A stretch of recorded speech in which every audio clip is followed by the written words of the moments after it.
Gengs, ini kan udah setengah 4 pagi nih, jam 3 lah, jam 3 lewat 10.15an lah. Kalau misalkan saya live streaming di Pesugihan Buta Ijo, takutnya nggak dapat fenomena. Nah, coba saya mau tapping dulu nih, karena kan sia-sia kalau seandainya saya live streaming terus nggak dapat fenomena, buang-buang tenaga aja. Makanya tadi kan sempat saya bilang kalau misalkan keburu kita akan live streaming, tapi ternyata pada saat nyari pusaka tersebut makan waktu sampai 3 jaman karena jaraknya ya lumayan. Ya mau nggak mau sampainya ke lokasi tersebut, karena jaraknya itu dari pengambilan pusaka ke rumah pesugihan sekitar 7 sampai 9 kiloan lah.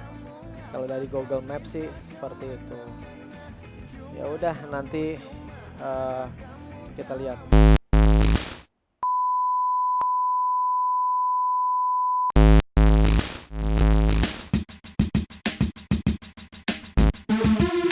Aduh cintamu gak bakal bisa kemana-mana.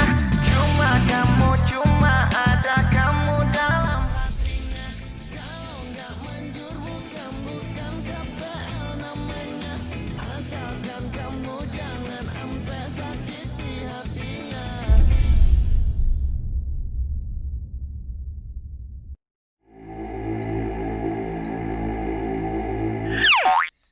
Oke gengs, jangan lupa subscribe ya channel Ki Pranaleu. Kalau kalian KPL sejati, tunjukkan eksistensi kalian. Hadir! Yoy yoy. Muncul nih. Pakai lagi. Ke tempat pesugihan tuh ada rokok.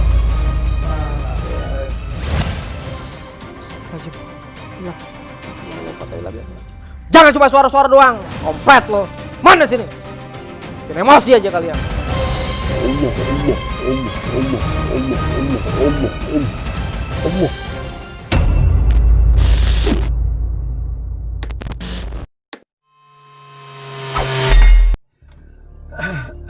Oke gengs, berhubung udah sampai, kita mau coba melakukan penelusuran di tempat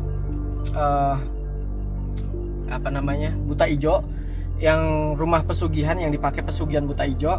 Kalau memang dia ada, kalau memang dia ada, kita akan adu sama kadal ijo. Tapi kalau misalkan nggak ada, ya kita pulang, kita ganti ke lain hari, ya. Tapi mudah-mudahan sih ada. Kalau ada, ini bisa menjadi pertunjukan yang luar biasa. Sebentar, ada mobil. Dapat mobil nggak? Itu iniin, arahin. Dapat nggak? Arahin ke situ. Ya, gengs,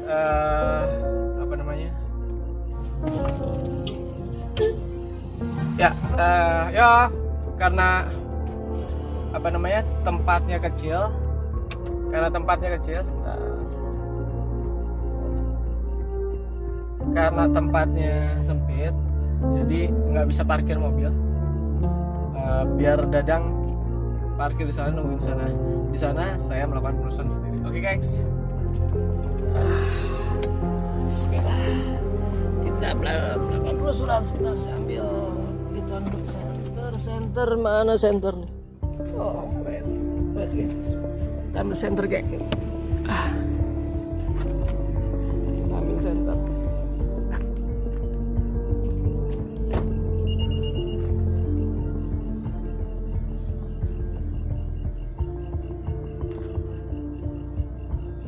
Nah, ini nih geng, kita sudah memasuki lokasi pesugihan Buta Ijo. Nah, tuh Dadang tuh, dia parkir jauh karena itu pas banget sama satu mobil. Jadi biar dia tunggu di mobil aja, karena di sini sepi banget, jalur sepi. Jadi biar saya penelusuran. Ya, ini gengs. Jalanannya ini masih banyak semak-semak belukar. Mudah-mudahan sih nggak ada ular atau kodok. Buset dah. Ini makin apa ya? Makin banyak ilalang loh. Buset dah. Dulu padahal nggak selebat ini loh. Tapi sekarang ya udah lama, udah berapa bulan ya kan? Udah berapa bulan nggak kesini? Sebulan atau 2 bulan lah. Nah ini jalanannya ini pas tapak. Jadi ada kayak rumah nyempil satu lah. Nah ini yang sering dipakai pesugihan tuh sama orang-orang.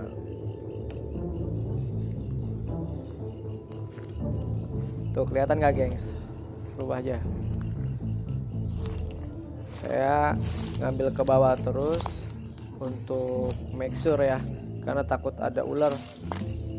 Ilalangnya tinggi-tinggi soalnya.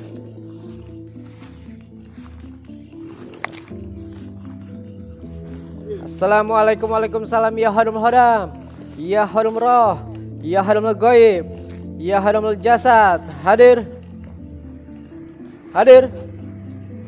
Mas Rafal Jin. Nah ini kita sudah mulai masuk nih geng. Gila. Mulai ini auranya itu apa ya, kayak bulu kuduk itu langsung merinding gengs. Nah ini di bawah tangga nih. Wih ada pisang. Berarti ada yang orang lakuin pesugihan lagi di sini nih. Benar-benar.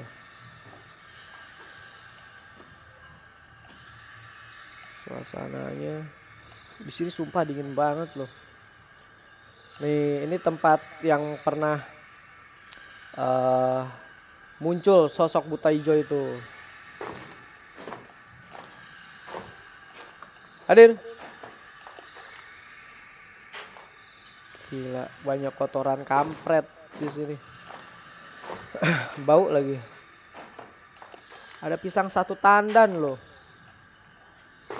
Berarti dipakai lagi nih sama orang buat ngelakuin pesugihan nih. Nah, tuh kan. Suasananya ini lebih mencekam. Di sini nih, gengs.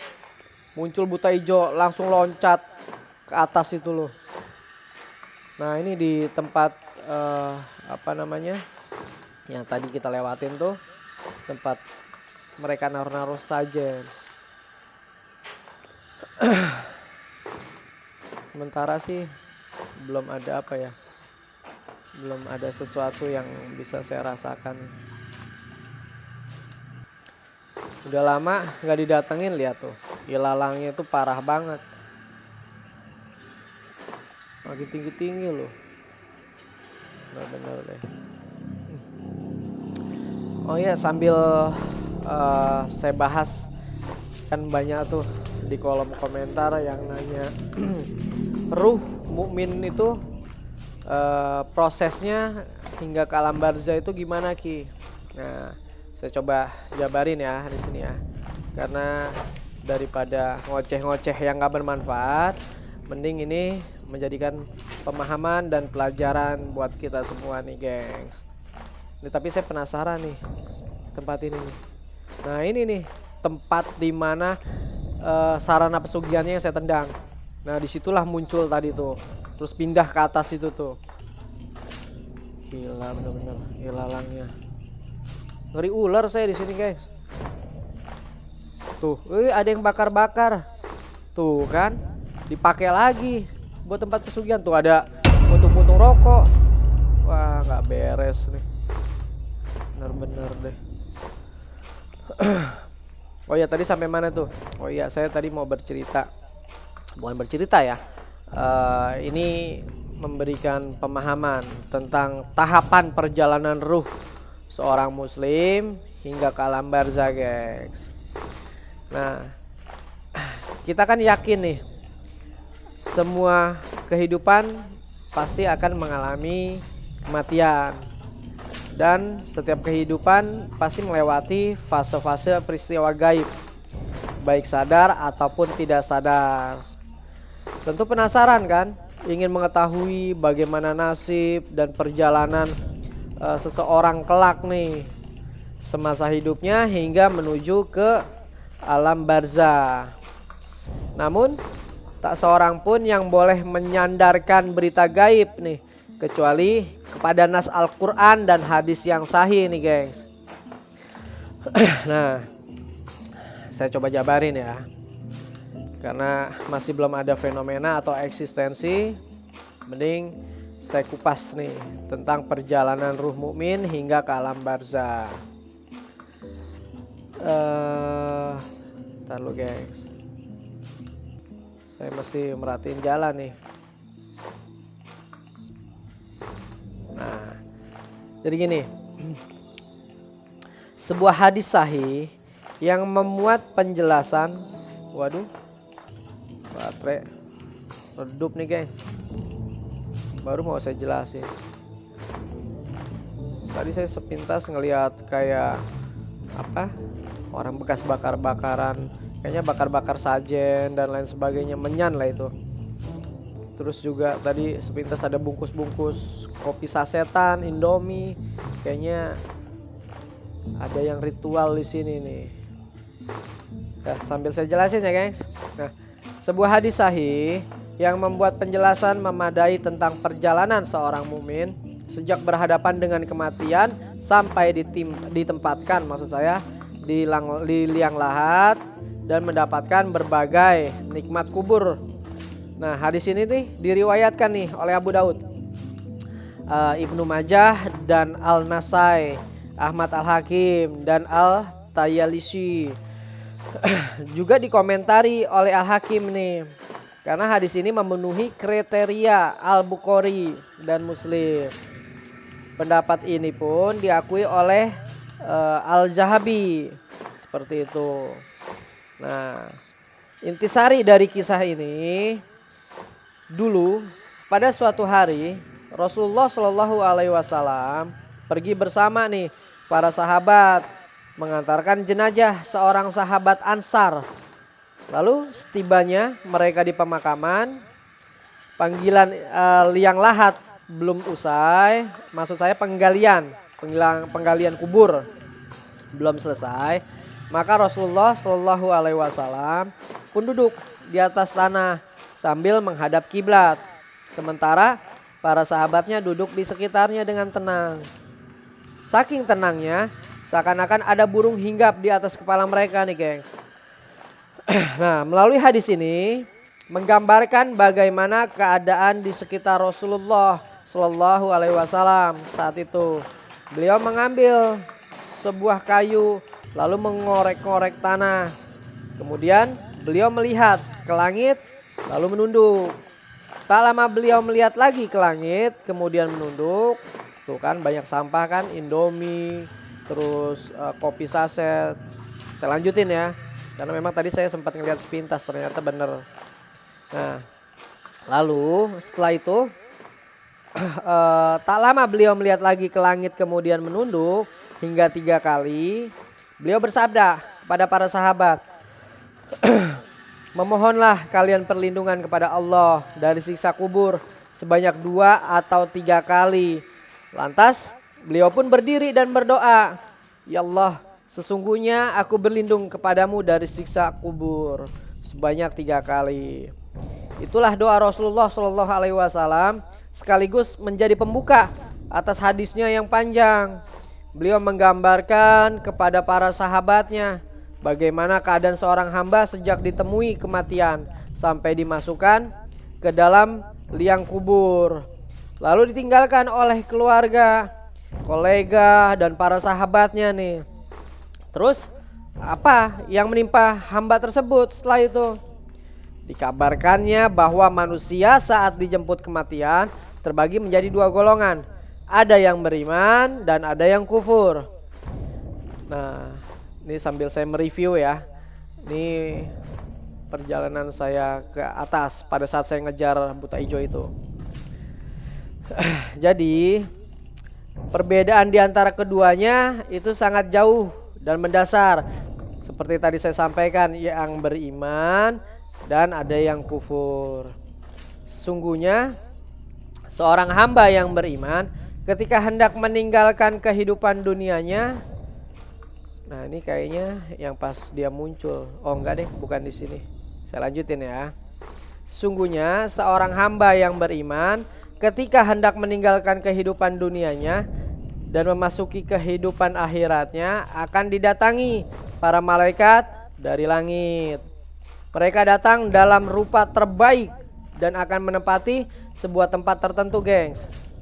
Sambil mengenakan pakaian yang terbaik. Wajah mereka pun berseri-seri, seakan-akan mentari yang tengah bersinar, seperti itu. Lalu di tangan mereka terdapat kain kafan dari surga untuk membungkus ruh sang hamba, lengkap dengan minyak wanginya yang akan mengharumkan ruh. Nah, ini nih, jin itu munculnya di sini nih, gengs, nih. Seputaran sinilah nih. Nah, dia ngilang di sini nih. Dari bawah tiba-tiba ada di atas, lalu saya kejar, dia menghilang. Gitu. Nah, tadi sampai mana tuh? Oh ya, mengharumkan ruh. Terlihat jelas nih, mereka duduk sejauh pandangan mata. Bahkan sebagian orang soleh bisa menceritakan kejadian yang disaksikannya itu. Sementara orang-orang di sekitar mereka itu sama sekali tidak melihat apa-apa nih. Sambil saya taruh nih, gengs, ya.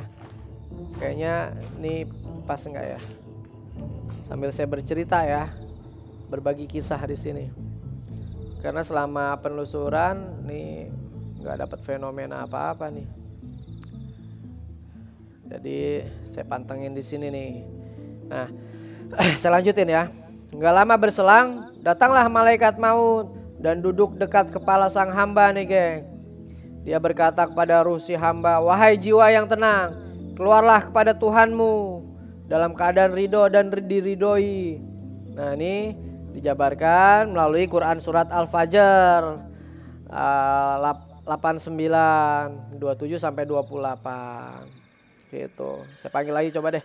Assalamualaikum waalaikumsalam ya hadam hadam. Ya hadam roh. Ya hadam goib. Ya hadam jasad. Hadir. Hadir. Masih belum ada tanda-tanda, guys. Ini saya di belakangin kamera ya. Jadi biar kalau ada dia muncul, kita coba kejar dulu. Kalau misalkan dia nggak kalau dia belibet saya jadinya deh. Kalau dia muncul, kita kejar, terus kita panggil kadal hijau. Tapi kalau dia nggak muncul, ya berarti kita survei. Ini kepagian, guys. Ntar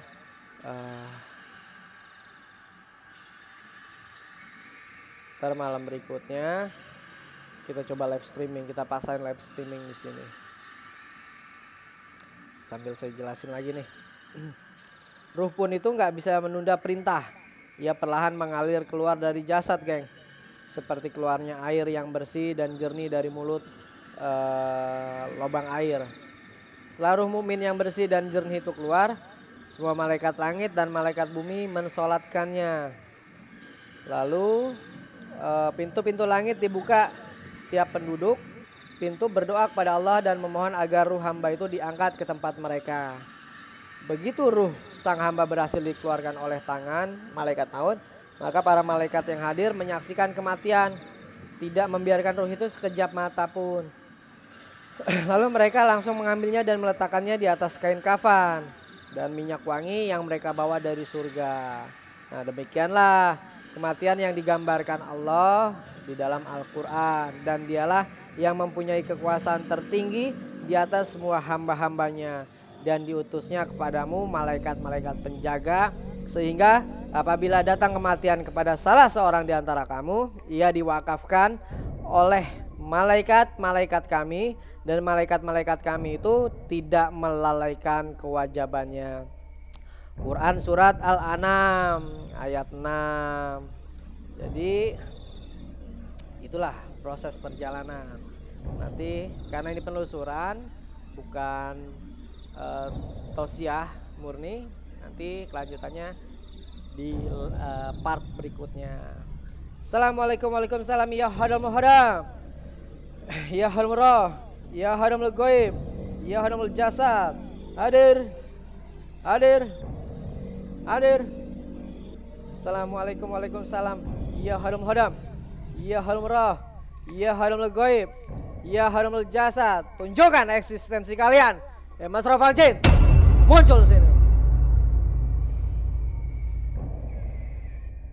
Apaan tuh, gengs? Kayak ada suara. Astagfirullahaladzim. Kita pantau aja dulu. Tapi ini kayaknya bukan suara buta hijau nih. Karena melengking. Kayaknya kuntilanak nih. Hadir.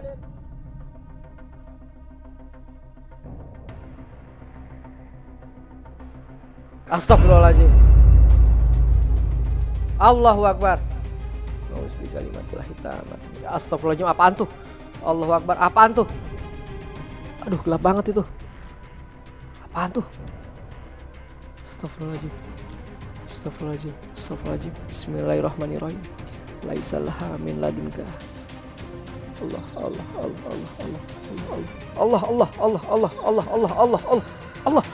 Astagfirullahaladzim. Mana lu? Astagfirullahaladzim. Hilang. Jangan cuma suara-suara doang. Kompet lo.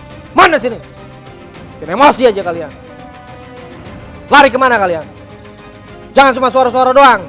Muncul sini, Astagfirullahaladzim. Mana lo? Allahu Akbar. Mana sini? Suara-suara doang nih, geng.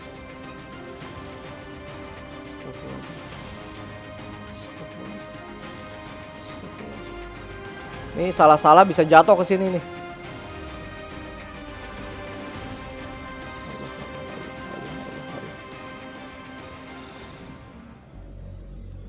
Mana larinya itu?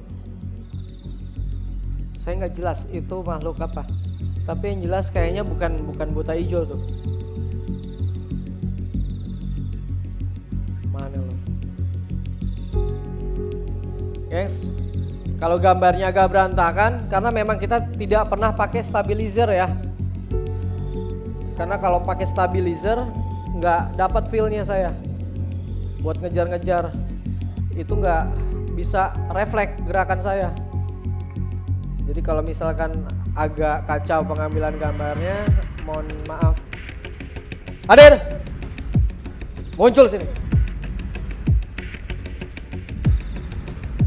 Mas Rafal Jin. Hadir.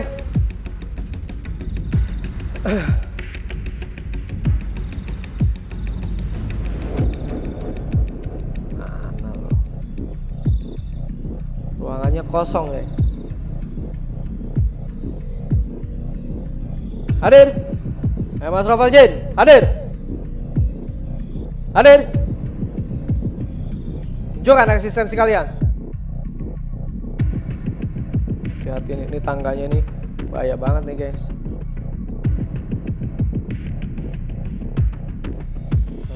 Allahu Akbar. Mana lo? Muncul sini. Ini larinya ini dari arah bawah nih. Tempat yang saya tendang pesugihan itu nih. Begini nih. Kalau tempat udah dibasmi sarang pesugihan tapi masih suka dipakai buat pesugihan, fenomena-fenomena itu pasti akan Allahu Akbar. Pasti akan ada terus. Jangan cuma suara-suara doang lo. Kampret lo. Oke, guys. Ini cuma suara-suara doang nih. Karena mungkin kepagian. Jadi mereka nggak bisa memadatkan sampai klimaks nih. Nih, kalau nggak besok atau lusa kita datengin lagi, kita datengin buat live streaming nih. Karena ini tadinya memang kita mau live streaming, karena kepagian jadi kita survei dulu.